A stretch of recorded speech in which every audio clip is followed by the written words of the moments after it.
Hello, everyone. Welcome to this presentation that is about Dadaism.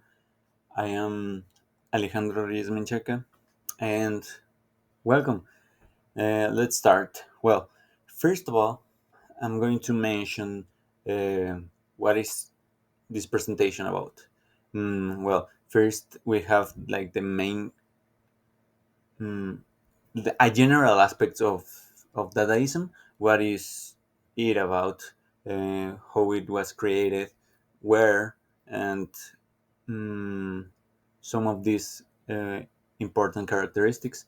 Also, the social context and historical context, because in this movement is very important because what Dadaism represents.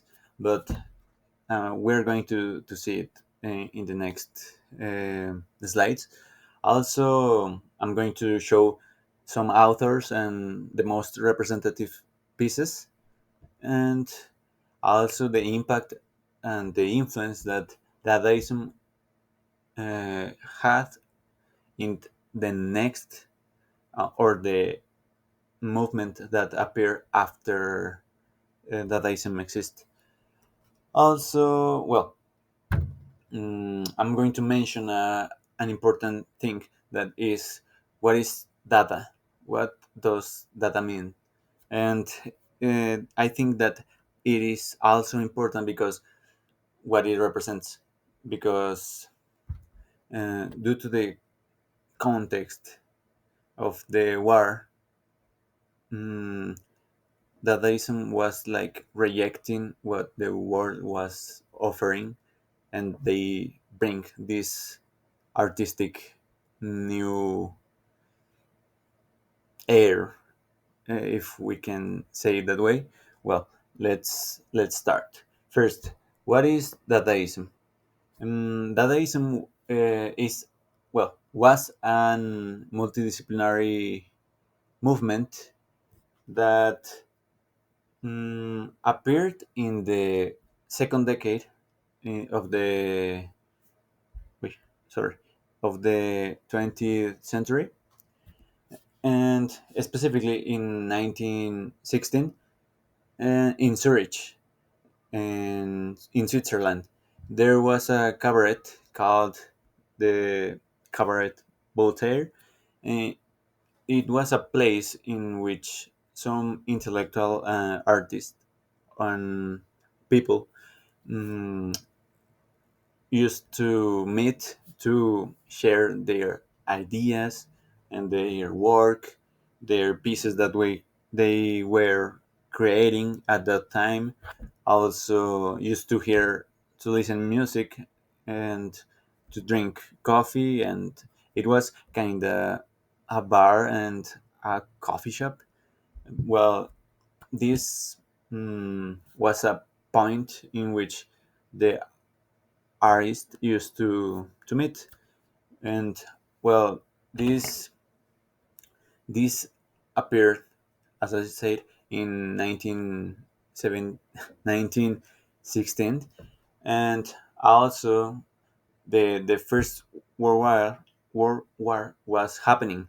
That's why the Dadaism was created, because the the community, the population was acting in a very strange way, in a not properly way, because they was there was the capitalism and all of this industrialization and this process of changing our minds to be more consumism consumist, sorry. And that's why Dadaism appeared. It was like um reject movement. They reject all of these things that were happening in the world at the time. And well, it was founded by Hugo Ball and Tristan Tzara. That was a He was a poet, and Marcel Janko and Richard. Hulsbeck. Sorry, I put an a y instead of ant, but okay. Well, um, it appeared as it is said and in Zurich in Switzerland, but it was quickly expanded to next places and all over Europe and then in New York because of some of the artists that they had. And that's basically Dadaism. It is a way to think and to create art in which they reject all of these, um, all of the things that were established and the things that they used to say that they were the good things or the correct way of do art. And also, well, basically this is Dadaism. They reject the things that were pre-established. And well, um, then we have, what does Dada mean? This term was has no clear meaning or reason. Well, meaning in the well in why they use that. It is said that um, Tristan was in the at the time was they were in the meet at the cabaret, and he took a dictionary, and he opened, it was a French dictionary, and when he opened the dictionary, the first word that he read was Dada. And but I found several like interpretation about it. But yes, he found a word that it was Dada, and he found he found it funny of the because of the sound that it create. Also, mm, it means wood horse, the ones that is in the picture, a toy basically. And mm, I think this term represents what it is, the movement. It is playful, and it is not that serious. Uh, and also, well, and that is the supposed origin of this word. Well, then we have the social and historical context. And as I mentioned before, this movement appeared in the middle of the First World War. So the artists wanted to show that they were taking the things too serious, and that they were not that they were not agreeing with the things that were happening.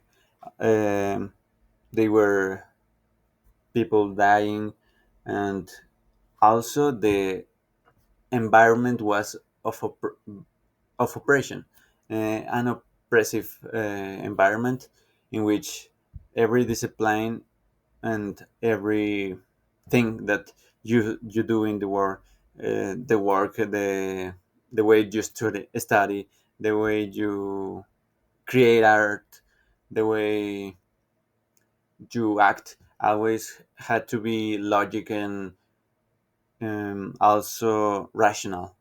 And they didn't let um, more things to happen.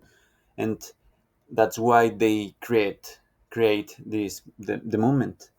Well, the characteristics are um, ac- they criticize the occidental lifestyle, as I said, the capitalism, the consumism, Also, they reject this conception of the things that are good and the things that are not. Also, well, they uh, try to create new techniques to work with. Also, they consider the movement and the creation of this type of art a mood, a state of, yes, a mood. They, as a sadness or happiness, they they try to, they they mention that they feel that way. Also, mm, they they followed the rules, well, the manifestos that they create. um, a manifesto was created by Hugo Ball in 1916. Also, the other one was by Tristan Tzara in at the same, just a few years ago. Sorry, just a few years after. And this basically show what is this art: anti-war, anti-bourgeoisie, anti-nationalist, anti-establishment ideas, the rejection of the logic, and they wanted to be playful. They wanted to have creative freedom, and yes, they wanted to. They said they were focused on spontaneity. They were focused on that, and well, that those are the characteristics. They were ruled by nihilism because of the naturalism of this philosophy. They just create with the things that are no, they don't search for those things. Also, well, they then we have the authors, and that some of the more important author is Marcel Dunchman. That, for example, the fountain that is in the right side is one of the most important creation of that that he had, and he was considered as the most influential artist of the 20th century. It is very interesting because he was he changed the way in which the people saw art. He changed the things that were beauty and the things that were ugly. And yes, he made fun about, sorry, he made fun of the other artist pieces that were created before. Also, we have Man Ray, that it was Emmanuel Radnitsky. He was an American artist, but he lived in Paris most of his life, and he used several ways of create art, and he at at last he found like he his best place to be, his safe place in Dadaism. He also created surrealism and cubism and other ways of art, but he has a preference in Dadaism. Well, we have some other pieces that are important, and I'm going to let you watch it. I have, well, they were from important artists like Hannah Hodge, John Hartfield, and Hans Hans Jan Arp. Well, mm, the influence that they have, that the Dadaism has, is very notorious because after several years, he influenced surrealism, situationist movements as the graffiti and other manifestations. The Neo Dada, that is a movement that appeared in the 60s, that is basically the same, but it was like the movement that opened the door to the pop art, also influenced that. The hippie and the punk communities, and the street art and postmodernism. This because of the this is clearly because of what this means, the direction and rebellion on the system. And basically, that's all. Thanks for watching. Thanks for your attention. And those are my references. And thank you.